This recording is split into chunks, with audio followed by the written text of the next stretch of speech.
2026 yilgi Suzuki Vitara yangi avlod dizayni, kuchli texnologiyasi va samarali ishlashi bilan avtomobil ixlosmandlarni hayratda qoldiradi. Yangi model o'zining ixcham suv sinfida yanada zamonaviyroq, xavfsizroq va qulayroq bo'ldi.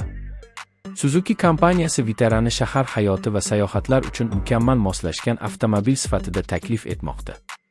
Tashqi ko'rinishda 2026 Suzuki Vitara yanada jozibador shaklga ega.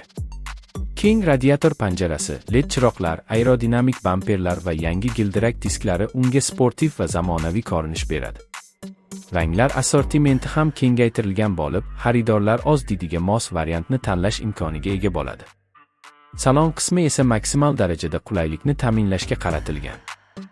Ichki bezak sifatli materiallardan tayyorlangan bo'lib, 9 dyumli sensorli ekran, Apple CarPlay va Android Auto tizimlari bilan jihozlangan.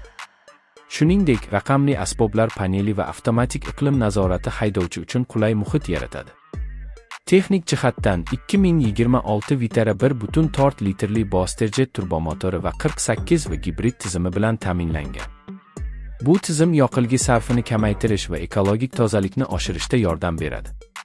Uzatmalar qutisi avtomatik yoki mexanik variantlarda taqdim etiladi. Shuningdek, Suzuki Algrip to'liq gildirakli tizimi yo'ldan tashqarida ham barqaror harakatlanishni ta'minlaydi. Xavfsizlik sohasida ham yangi Vitara yuqori darajada. U adaptiv kruz nazorati, avtomatik tormoz tizimi, yo'l belgilarini aniqlash, kor joylarni nazorat qilish va charchashni aniqlovchi funksiyalar bilan jihozlangan. Bu esa haydovchi va yo'lovchilar uchun yanada tinch va ishonchli sayohatni kafolatlaydi. 2026 Suzuki Vitara iqtisodiy, ekologik va zamonaviy suv sifatida o'z o'rnini yanada mustahkamlamoqda. U kundalik hayotda ham, uzoq safarlarda ham sizning ishonchli hamrohingizga aylanadi.